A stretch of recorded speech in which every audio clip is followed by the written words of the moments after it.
What's up, sons? It's Blind Ride with Son of a Tech once again, and today I have yet another how-to. I'm going to show you guys how to mine Radiant on the Forest Kitty FK33 or Forest Kitty 33 to not be redundant. You can pick up this particular FPGA from Coastal Crypto Mining for $630 US, and I will leave a link to that in the description below. This is not a sponsored video, however, it is an affiliate link, so I will get kickback if you decide to purchase one. If you already have an FK33, well, welcome to the Radiant party. Hopefully you will be able to earn yourself some Radiant before the halving in April. Let's get into it.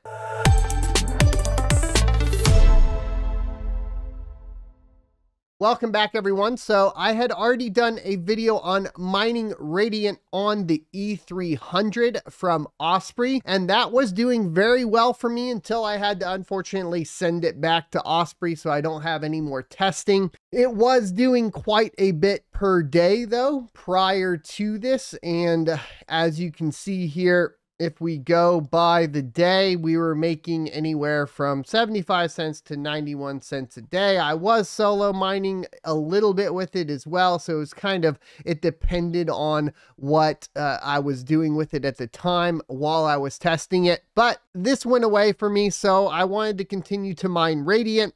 I do not really like dual mining on my GPUs, but that is an option for getting more Radiant. I do have an FK33 here that I've begun mining Radiant with. Right now it's showing about 548 mega hash a second. It should be much better than that, but this particular FPGA bit stream is not fully optimized yet. It's only using 75% of the actual card itself. And then I have it at its lowest setting for the core clock at 500 megahertz. You can change that and go up to like 600. It should sit around 1.2 gigahash a second once you have it fully tuned in. In fact, with a quick refresh here at 500 megahertz, you can see we're almost at a gigahash. So this is quite a bit more efficient than mining with GPUs, and we will be running this here on my system. You can see here it says SOT FK33, but I'm going to show you guys how to go ahead and obtain this. If you're not familiar with Radiant and you haven't started mining it yet, I will leave a link to the Electron wallet down in the description below. You'll download it, go through the wallet setup, and get your information. Of course, check out my how to mine Radiant video and for the GPU side of things if you want to know how to basically set up your wallet. That's all covered there. We're not going to cover that in this video because, of course, this is a little bit more complicated. I assume that most people that are going to be doing this have a little bit more mining experience than needing to set up the wallet. However, if you don't worry about it. I have covered it on this channel before. Now, in this particular setup, if we went to the calculator and we run the lowest at 1 gigahash, we'll just do 1,000. It's running about 65 watts right now. We calculate that out. We are making about 50 Radiant per day, which is currently only about 8 or 9 cents after power at 10 cents a kilowatt hour. So really, actually, sorry, we're making 88 Radiant a day, but after power, we're only making a 50 Radiant per day. This is kind of up in the air as far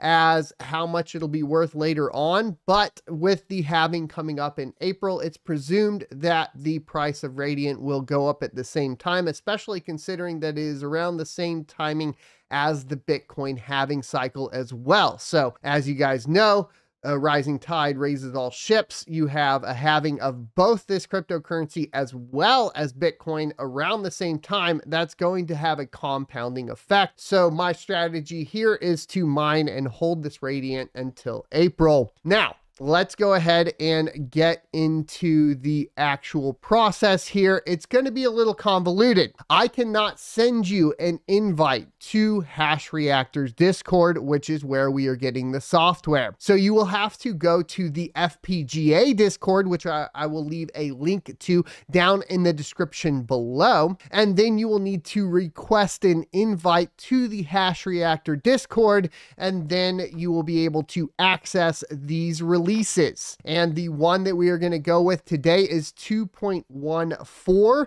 And you can click the download button. It will open a browser window for you to download it. And then you can just click save.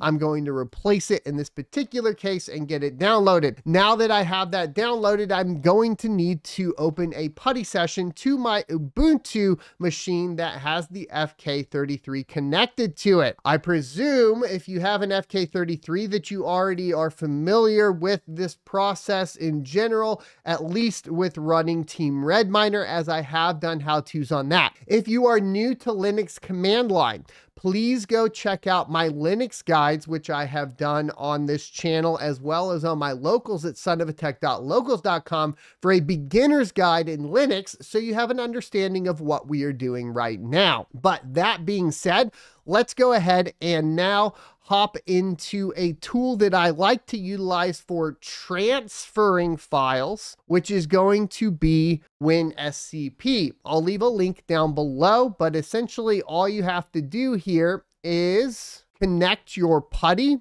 And once you've connected your PuTTY, and you can even click new site here, but once you've connected your PuTTY on first startup, it will basically import all of your PuTTY settings, including any SSH keys, etc. And you can just log into your system right there. I use RSA keys, so I don't need to type in a password unless I need to elevate permissions. And you can see I actually already have the file here. But what I do want to do is open my PuTTY session, which is right here, and I want to create a new file. So I'm just going to do a make directory, and we're going to name it hash reactor. To make this easier, we can do a refresh over on the WinSCP side, and we have the hash reactor. I'm going to then go from my downloads folder, which is what you would do in WinSCP, and drag it over to hash reactor. And then it will basically transfer that file. And you can see here we have the hash reactor file in here. So now what we need to do is we need to go back to our PuTTY session, and we need to change directory into hash reactor. Remember, you can always do a tab to autocomplete after a certain amount of characters have been typed in. And then we're going to run an ls command, and you can see we have the hash reactor file right here. Now, in this particular case, what I'm going to need to do is make this executable and create a config file. What you'll notice over here is that I already have a config file named config.toml. So I'm just going to move this file and move it over to the hash reactor. And then if I change directory back to hash reactor, you can see we have the config file here now as well. If you needed to create a new one, you would type in nano and config.toml and press enter, and it will open it up. Because I moved this file, it already has everything that I need. So if you are running a single type of card like the FK33, you can just do the FPGA default here in these brackets. I will post this over on locals for the guide. And then you have the plugin will equal the Radiant. Make sure you have the quotations. The clock, like I said, is actually set to 500 megahertz and the max temp is 65. This will throttle it. Of course, if you want to change that, you can change that to a higher number. 65 is going to be the safest though. And then I have these commented out, which are just the voltages. You can get better efficiency by playing with these, so consider doing that. And then the most important part is setting up your URL. Now you're going to use the Stratum plus TCP. We are utilizing the Viper.net pool in this particular case. The address that you get from your Radiant wallet is what you will put in here. You will then put a dot, and then you will put in the name of your machine minus SOT-FK33. You will then do colon and the password, which will be X. And then you're going to say at the pool. So the pool that you're going to want to put in is usse.viper.net:5067. It might be a different area for you. So the way you can find out the best pool for this is by going to the Viper website, right? And then you can go to viper.net and then click the start mining button on the Radiant. and it will calculate the milliseconds out for you for whatever the fastest pool would be. So you can see here for me, it's US East in Georgia. And so that is the one that we utilized. You can actually just copy it right out of here, go back to your putty session, and then just paste it in here. Make sure you have the quotations on both sides of the URL. This is commented out over here, so it's kind of irrelevant. It's just saying use viper.net 5066 port for Radiant. We are not using that port. We're using 5067.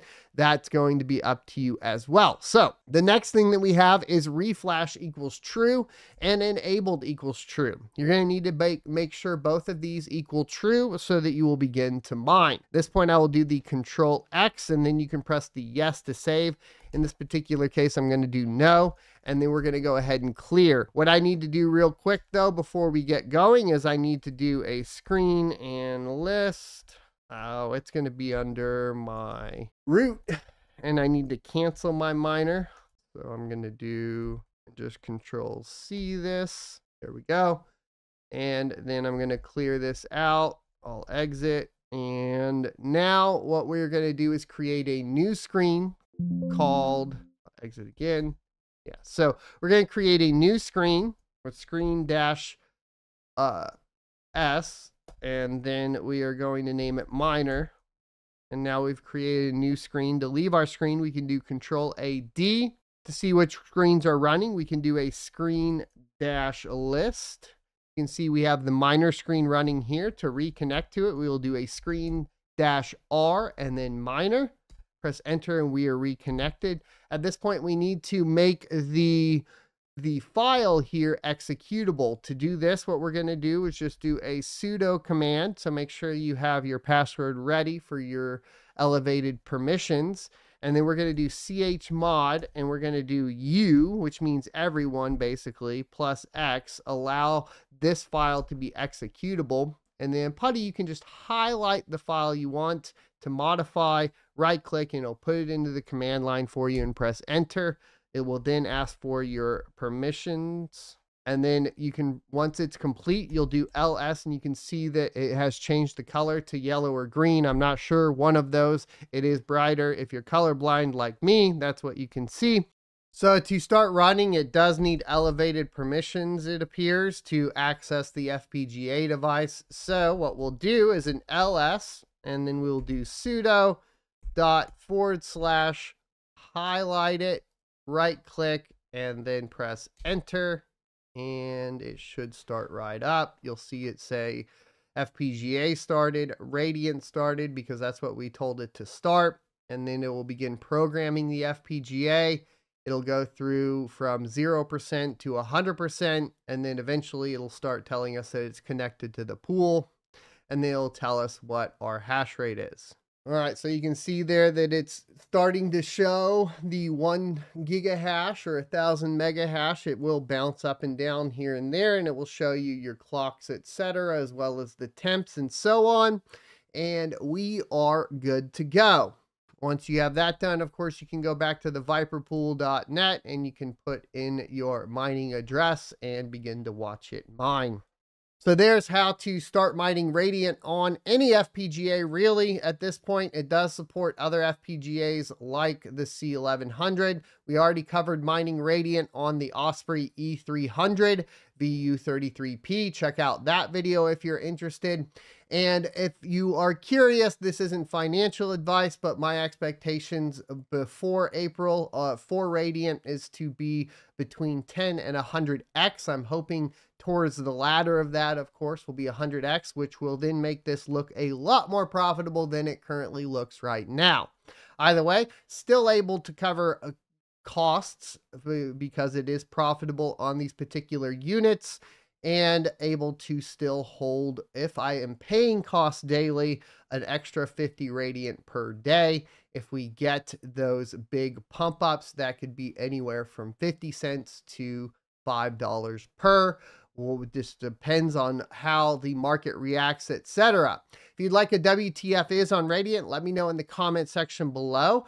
Please don't forget to support me over on Locals at sonofatech.locals.com, where you can become a supporter for $5 per month. And I put my early moves up over there. And you can also check out my crypto mining e-course at sonofattech.com, where now is the perfect time to take that course because it will be too late in 2025. I will see you next Tuesday.